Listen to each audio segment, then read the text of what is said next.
কোরআন তো কোরআন আল্লাহ পাক উদাহরণ দিচ্ছেন, দৃষ্টান্ত দিচ্ছেন, একটা উপমা পেশ করছেন আমাদের সামনে। একটা গ্রামের সিরাজগঞ্জের এখানে যা আসলাম, এটা বড় সারুপিয়া নাকি নাম দেখলাম, এটা একটা গ্রাম। আপনি মনে করবেন এই গ্রাম সম্পর্কে আজকের আয়াত নাযিল হয়েছে, যদিও এটা নাযিল হয়েছে মক্কা। এই গ্রাম সম্পর্কে ১৫০০ বছর আগে নাযিল হওয়া আয়াতটা আমার যতটুকু জ্ঞান আল্লাহ কোরআন সম্পর্কে দিয়েছে আমি মিলিয়ে দেখলাম বাংলাদেশের একটা গ্রামের সাথে মিলে যাবে। এদেশে বহু গ্রামে যাওয়ার পরে দেখেছি সাইনবোর্ড লেখা থাকে আদর্শ গ্রাম। একটা গ্রাম আদর্শ এমনিতেই হয় না, 100% শিক্ষিত হওয়া লাগে। ওই গ্রামের ভেতরে যে সমস্ত কাজ কারবার গুলো মানবতা বিরোধী, শরীয়ত বিরোধী, ওইগুলো চলে না। অভাব অনটন, শান্তি, স্বস্তি, নিরাপত্তা বিভিন্ন দিক থেকে বিবেচনা করে লেখা হয় আদর্শ গ্রাম।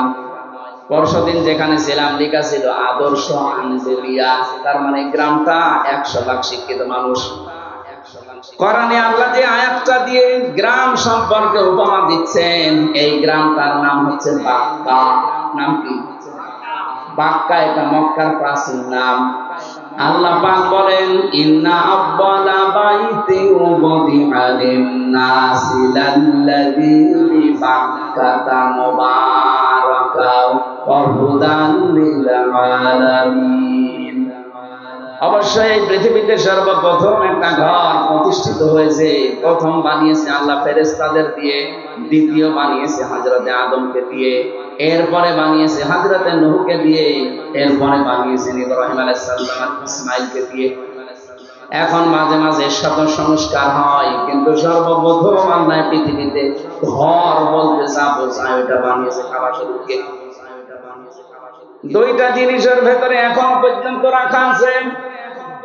এক নম্বরে ফিহি মুবারাকান, এটা বরকতময় করে দিয়েছে আল্লাহ।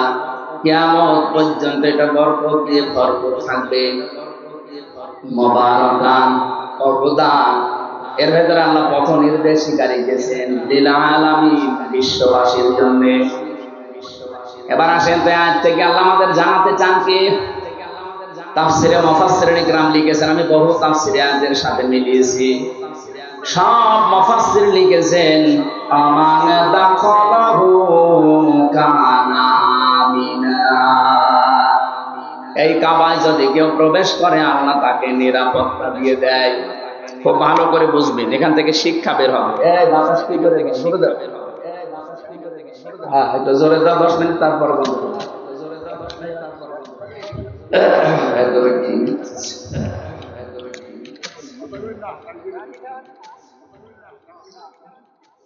আল্লাহ পাক বলেন কাবার চত্বরে কেউ আসলে তাকে নিরাপত্তা দেওয়া হয়। আমার প্রশ্ন, এই বাংলাদেশ কি কাবা শরীফ? কথা বুঝে বললেন? এই দেশ তো আর কাবা শরীফ না। এখানে কাবা শরীফের কি আছে বলেন? কিছুই নেই না। মসজিদ আর কাবা আলাদা। কিয়ামতের দিন কাবা শরীফ শুধুমাত্র ইঞ্জিন হয়ে জান্নাতে যেতে থাকবে। ইঞ্জিনের সাথে যেমন বগি থাকে, তামাম দুনিয়ায় যত জায়গায় মসজিদ আছে, এই মসজিদে যারা সেজদা দেয় তাদেরকে প্যাসেঞ্জার করে ওর সাথে আল্লাহ বগি বানিয়ে দেবেন। আমি যদি এখন মসজিদ ভিত্তিক জীবন গঠন না করি, মসজিদের সাথে আমার যদি সম্পর্ক না থাকে, ওই দিন ওই বগির ভেতরে আমি উঠতেও পারবো না, জান্নাতও যেতে পারবো না। কথা বলেন না কেন? বিশ্বনবী জানিয়েছেন কিয়ামতে যে কঠিন ভয়াবহ অবস্থা আল্লাহ বানাবে। মানুষ ঘামের ভেতরে অনেকে হাবুডুবু খাবে। দুধের বাচ্চার কথা সন্তানের মা ভুলে যাবে। মহিলাদের দৃশ্য দেখার পরে পেট ফেটে সন্তান বের হয়ে যাবে। এত কঠিন অবস্থা আমি তৈরি করব, এর ভেতরে 7 প্রকার মানুষকে যে আমার আরশের ছায়ায় স্থান দেব। তার 4 নম্বরে তারা যাদের সবসময় মসজিদের সাথে অন্তর লটকানো থাকে। তার মানে নামাজে গেলে নামাজ শেষ হলে বের হতে মন চায় না, কিন্তু কর্মজীবনের জন্য বের হওয়া লাগে। যখনই কর্মজীবনে যায় নামাজের সময় হলে আবার যেন শর্টকট করে আবার আল্লাহকে সেজদা দেওয়ার চলে আসে। এরকম মন যদি কারো তৈরি হয়, কিয়ামতের দিন ওই লোকটা আল্লাহর জান্নাতে আরশের ছায়ার তলে স্থান পাবে। মাছের কলিজা আমি আল্লাহ তাকে খাবার খাওয়াবে। এবার আমি যে উদাহরণটা নিয়ে এসেছিলাম, এবার দেখেন তো, আল্লাহ পাক বলেন অমান দাখালাহু কানা আমিনা। হে নবী, আমি কিন্তু কাবাকে নিরাপত্তা দিয়ে ঢেকে রেখেছি। আমাদের দেশটা যেহেতু কাবা না, এ দেশকে যদি কাবার মতো নিরাপত্তা দিতে হয়, কোরআনে কারিমে সূরা আনআম 7 নাম্বার পারা 17 নাম্বার পৃষ্ঠা 1ম নাম্বার লাইনের 82 নাম্বার আয়াতে বলে দিয়েছেন। ওইটা যদি আমরা সত্যিই মিলাতে পারি, সারা পৃথিবী আমার এই বাংলাদেশে 56,000 বর্গ মাইল কাবার মতো শান্তি, স্বস্তি, নিরাপত্তা দিয়ে আল্লাহ ঢেকে দেবেন। কাবাকে নিরাপত্তা দিয়েছে কে? 56,000 বর্গ মাইল নিরাপত্তা দিতে পারে কে? আপনি বলেন না আমাদের র্যাব আছে। আরে ভাই, র্যাবের তো নিরাপত্তা লাগছিল কয়েকদিন আগে। পুলিশ পর্যন্ত আপনার সিরাজগঞ্জে 14 জন না 13 জন মারা গেছে, পিটিয়ে মেরে ফেলেছে মানুষ। কুষ্টিয়াতে আমার বাড়ির আশপাশে অনেক গরু ভাড়া থাকতো, কোথায় যে গেছে এখনো পর্যন্ত ফিরে আসেনি। ওরা জানে, ওর পরিবারও জানে না ওর কোথায় আছে। পুলিশ পর্যন্ত নিরাপত্তা পায়নি ওই সময়। আল্লাহ পাক এবার কি জানিয়েছেন দেখেন, আপনার জীবনে মেলে কিনা। আল্লাযীনা আমানু ওয়া লাম ইয়ালবিসু ঈমানাহুম বিযুলমিন উলাইকা লাহুমুল আমন ইলা আখিরি আয়াত। এখানে যারা আরবি বোঝেন, উলাইকা এটা ইসমে ইশারা। আল্লাহ যারা এভাবে আঙ্গুল দিয়ে বাংলাদেশের দিকে মনে হচ্ছে দেখাচ্ছে, কারণে দেশে কোরআন শরীফ আছে না। বলেন বলেন, যেখানে কোরআন আছে তাদেরকে দিয়ে আল্লাহ যারা ইঙ্গিত দিচ্ছেন, যারা ঈমান আনবে আর ঈমানের সাথে জুলুমকে মিশ্রণ করবে না। এখানে জুলুমের ব্যাখ্যায় লেখা আছে জুলুম মানে শিরক। জুলুম মানে তাদের ঈমানের সাথে যারা শিরক মিশ্রণ করবে না, সে নারী হোক আর পুরুষ হোক, আল্লাহ গ্যারান্টি দিচ্ছেন উলাইকা লাহুমুল আমন, এরাই নিরাপত্তার হকদার। আল্লাহ যে নিরাপত্তা দেবে, কাদের দেবে? আল্লাহর হক তাদের উপরে নিরাপত্তা দেওয়া, যে মানুষগুলো তাদের ঈমানের সাথে জুলুম শিরককে মিশ্রণ করবে না। আর যেটা সবচাইতে বেশি, বাংলাদেশ, ভারত আর পাকিস্তানে আমাদের ঈমান আছে, কিন্তু আমাদের ঈমানের সাথে শিরক মিশ্রিত, আর আমাদের আমলের সাথে বেদাত মিশ্রিত। এই কথা বলবেন কেন? আখলিস দীনাকা ইয়াকফিকাল আমালুল কলিল। তোমার ঈমানটা খাঁটি করো, শিরক মুক্ত করো। বেশি আমল করার দরকার নেই, অল্প আমল করলে ওটা যদি বেদাত মুক্ত হয়, আল্লাহ তোমাকে জান্নাতের জন্য যথেষ্ট বানিয়ে দেবে। এজন্য কোরআনে যেখানে আমলের কথা দেখবেন, বেশি বেশি আমল করে কথা আল্লাহ দেয়নি। কোরআন শরীফে যেখানে আমলের কথা আছে, কাজের কথা আছে, কাজটা বেশি করে করো না, কাজটা ভালো করে করো। আল্লাযী খালাকাল মাউতা ওয়াল হায়াতা লিয়াবলুয়াকুম আইয়ুকুম আহসানু আমালা। তিনি সে আল্লাহ যিনি তোমাদের মওত আর হায়াত বানিয়েছেন। সিরাজগঞ্জবাসী আয়াতের দিকে একটু তাকান। আল্লাযী খালাকাল মাউতা দিয়েছেন আল্লাহ। আগে কিন্তু মওতের কথা, এরপরে হায়াতের কথা। আপনারা শুনছেন? কোন দিকে তাকিয়ে আছে? খালাকাল হায়াতা ওয়াল মাউতা আল্লাহ দেয়নি, আল্লাহ দিয়েছেন আগে মওত এরপরে হায়াত। এটা দিয়ে আমাদেরকে বোঝাতে চাই, বান্দা তুমি যত উপরে ওঠো না কেন, এই বিশ্বাস নিয়ে থাকবা যে মরা লাগবে। কি করা লাগবে? এই জন্য মরণের কথা আল্লাহ আগে দিলেন, পরে দিলেন হায়াতের কথা। এখন হায়াত কি? আমরা অনেকেই মনে করি হায়াত মানে আমরা যেটা আছি এইটাই না। 5 প্রকার হায়াত। তাফসীরের ভেতরে আমি বেশি হায়াত হয় 5 প্রকার। 1 নম্বরে আরমে আল্লাহ রূহের জগতের যে হায়াত, এটা আমরা পান করে ফেলেছি। কথা বলেন না কেন? এরপরে আলমে পুতুল, মায়ের পেটের জগৎ। এখানে আমরা 10 মাস 10 দিন পার করে ফেলেছি। এখন যেটা আছে আলমে দুনিয়া, এই পৃথিবীর জগৎ, এটা আমরা এখন রানী আছি। সামনে এখনো 2টা বাকি আছে, আলমে বারজাখ, কবরের জগৎ, আর একেবারে 5 নাম্বারটা আলমে আখিরাত, পরকালের জগৎ। তার আগে 2টা শেষ, পরে 2টা আছে, মাঝখানেরটাই আছে। তার মানে মাসলি আমাদেরকে পরের 2টায় যাওয়া লাগবে। কুল্লু নাফসিন যায়িকাতুল মাউত ওয়া ইন্নামা তুওয়াফাউনা উজুরাকুম ইয়াওমাল কিয়ামাহ ফামান যুহজিহা আনিন নার ওয়া উদখিলাল জান্নাতা ফাকাদ ফাজ। রব্বুল আলামিন বলেন সূরা আলে ইমরান 185 নাম্বার আয়াতে আছে, প্রথম অংশে, প্রত্যেকেই মারা যাবে। প্রত্যেকেই মারা যাবে, হয়তো 2 দিন আগে 2 দিন পরে। প্রতিটি মানুষকে তার উজুর, তার পারিশ্রমিক, যেটা তার পুরস্কার, এনাম আমি কিন্তু পরিপূর্ণ করে দেব তার হাতে ধরিয়ে। এই যে নে, যা করেছিস এইটা। শুধু এতটুকুই না, এটা তো আখিরাতের সাথে বলছি, দুনিয়ার বিষয়টা সামনে আসবে।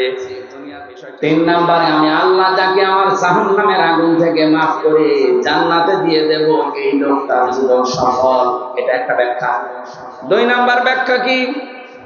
ফামান যুহজিহা আনিন নার ওয়া উদখিলাল জান্নাতা ফাকাদ ফাজ। যেই লোকটা আসরের জানতেছে,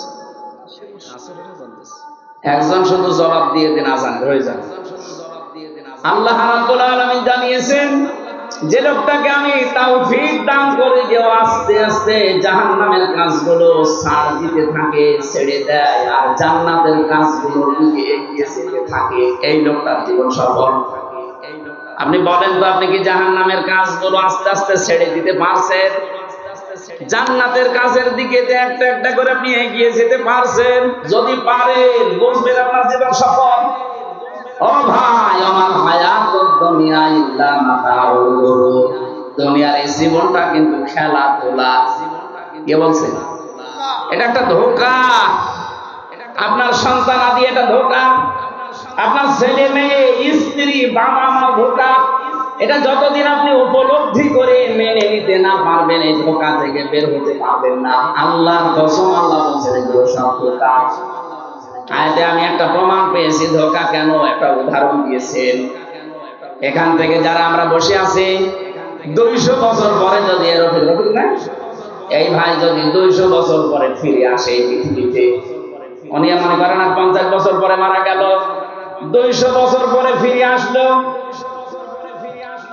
যে বাড়িতে উনি বাস করে, ওনার বাড়ি যদি 2 তলা 3 তলা হয়, এসে যদি বলে কারা আছে বাড়িতে, এ বাড়ি কিন্তু আমি বানিয়েছিলাম, যারা ওই বাড়িতে বসবাসকারী ওই সময় থাকবে, তারা বলতে কে আপনি? ভান্ডামি করার জায়গা পান না? আপনার মাথায় থাকার জায়গা নেই, এই জন্য এসে পরিচয় দিচ্ছেন। আপনার যদি একেবারে জায়গা না থাকে, আমাদের মসজিদ আছে, বারান্দা খোলা আছে, ওখানে রাত্রে থেকে কেটে পড়েন, কোনোদিন আমার এখানে আসবেন না। বলেন তো এই কথা বলবে কিনা? এক কথা বলছেন না কেন? 100 ভাগ বলবে। আপনি মরে থাকেন। আমার 3 পুরুষের পরে আমার আর জানা নেই। আমার বাবার নাম রিয়াজউদ্দিন, তার বাবার নাম জাহান আলী, তার বাবার নাম নওয়াজ আলী। এরপরে আমি আর জানি না, সত্যি আমি আর জানি না। এরপরে যে কারা আছে আমি জানি না, হিন্দু ছিল না কি ছিল তাও জানি না। বলেন তো, আমার মতো মানুষ এই 3 পুরুষের পরে আমার আর মনে নেই। এখন ওই নওয়াজ আলী সরদারের বাবা যিনি কি ছিল যেহেতু আমি জানি না, উনি যদি এখন এসে কুষ্টিয়ায় বলে এই বাড়ি আমার, এই ভিটা আমার, দাঁত মুখ কেটে ফেলবো না? কিসের নওয়াজ আলীর বাপ আপনি? আমি তো নওয়াজ আলী পর্যন্ত জানি, এরপরে আর জানি না। এমনকি আমিও যদি 200 বছর পরে ফিরে আসি, আমার যে মেয়ে আছে, মেয়ের ছেলে আছে, ছেলের ছেলে আছে, 3 পুরুষ মাত্র। 3 পুরুষের পরে আমির হামজা কি তারাও জানবে না? বলেন না কেন? আল্লাহ বলেন এই যে এরকম একটা ধোঁকা, এই ধোঁকায় পড়িয়াছো তুমি।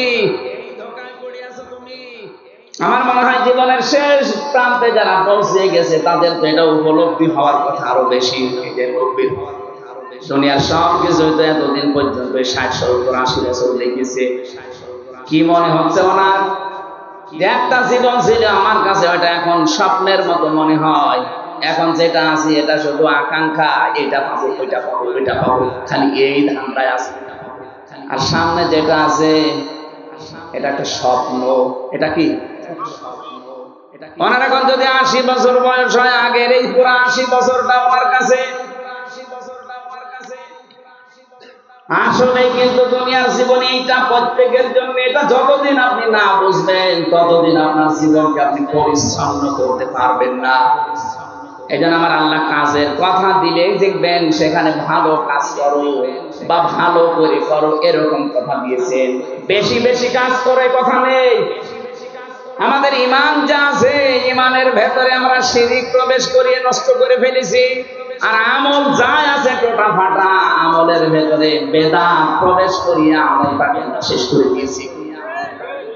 এই জন্য আজকে থেকে যদি এই বাংলাদেশটাও কাবার এলাকার মতো শান্তি, স্বস্তি, নিরাপত্তা নিয়ে আমরা ব্যবস্থা করে দিতে চাই, ডক্টর ইউনূস আপনাকে আমরা বলবো আলেমদেরকে সাথে নিয়ে এই 18 কোটি মানুষকে সঙ্গে নিয়ে শিরক মুক্ত দেশ গঠন করেন। আমল আমরা যে যাই কাজ করি, আমাদের কাজের ভেতরে, আমলের ভেতরে যেন বেদাত না প্রবেশ করে। আপনি এইটা দেখেন, কারণ আপনিও তো কয়েকদিন পরে মরবেন। আপনিও মুসলমান, আমরাও মুসলমান, অন্যান্য জাতি যারা আছে তাদের ধর্ম তারা নির্দ্বিধায় পালন করবে, কোনো অসুবিধা নেই। কথা বলেন। কিন্তু তারা আমার নামাজে বাধা দিলে ছাড় নেই, এমনকি তাদের পূজায় বাধা দিলেও যেন আমাদের না ছাড়া হয়। প্রতিবেশীর নামে এতদিন